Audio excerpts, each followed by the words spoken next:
Richard and Tavares, stop at the door. Let me get the rest of the students. Stop at the door.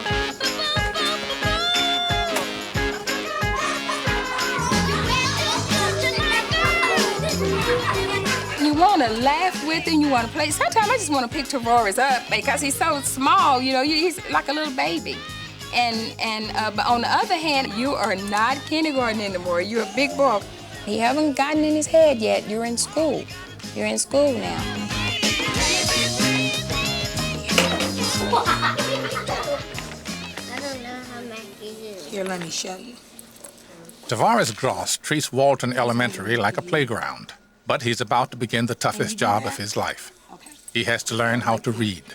Now, what word are you writing? Sprout. Sprout? Right, sprout. A car accident over the summer left a scar on his face.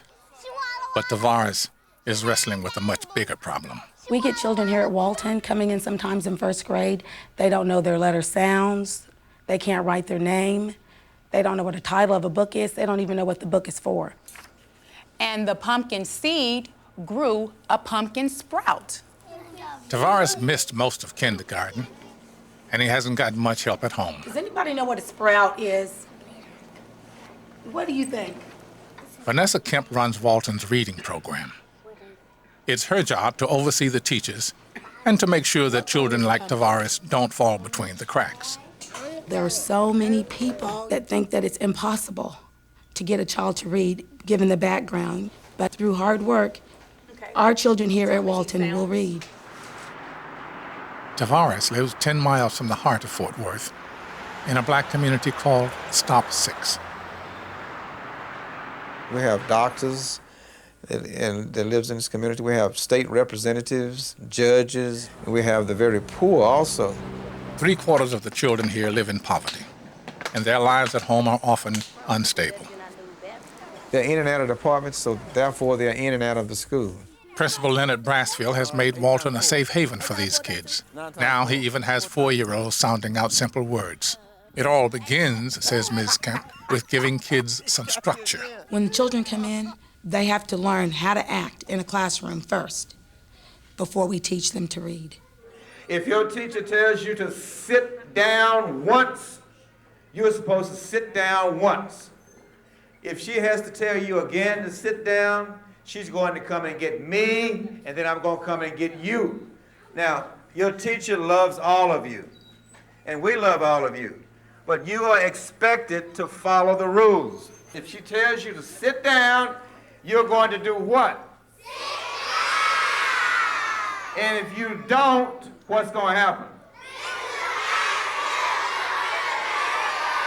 Thank you.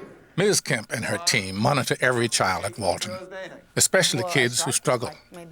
It's urgent, she says, to intervene quickly before a child gets discouraged and gives up.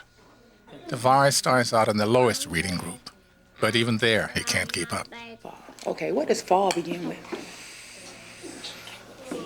B.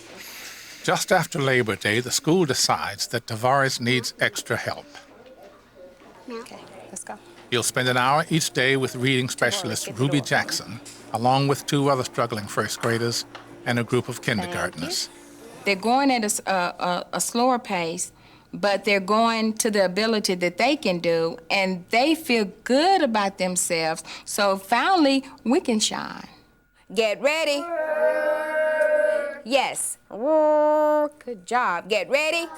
Yes. The material is so basic that even beginners like Tavares can experience success every day. Get ready. Give yourself a soft yes. Yes. Pat yourself on the back. Good job. Hi, Miss Jackson. Hi, how you doing? Lead teacher Vanessa Kemp is on patrol. She visits every classroom each day, encouraging the teachers and making sure that every child is mastering each lesson. And mastery is not wishy-washy. Mastery is not, well, they kind of got it. Mastery is like they know their name, Vanessa Kemp. That's mastery, without thinking.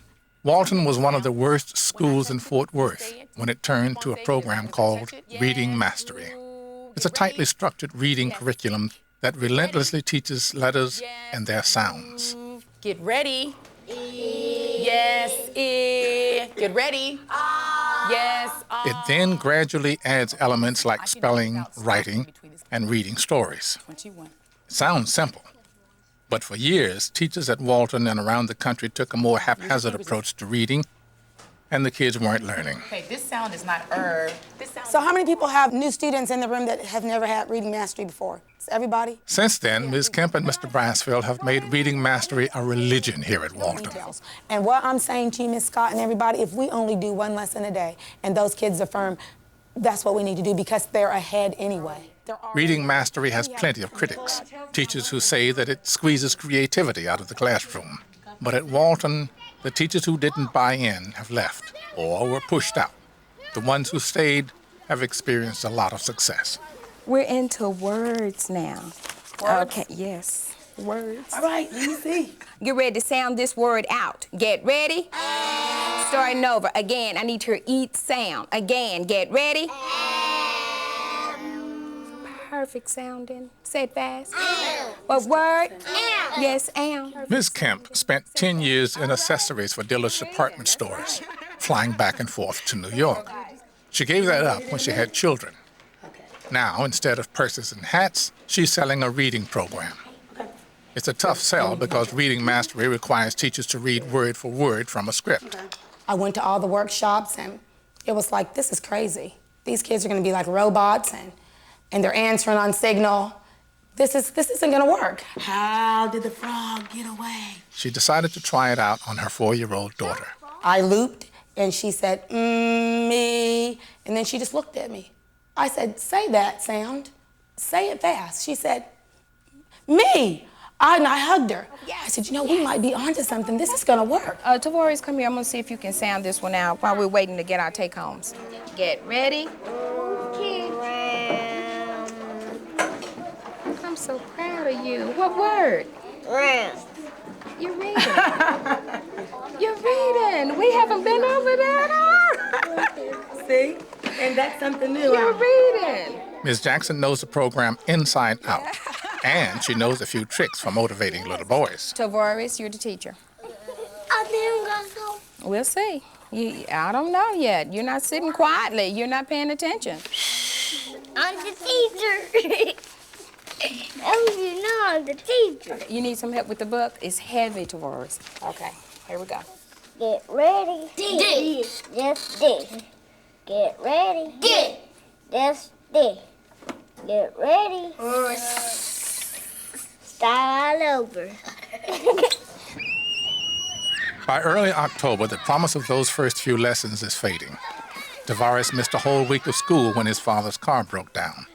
And despite his progress with Ms. Jackson, Tavares still can't keep up with his first grade classmates.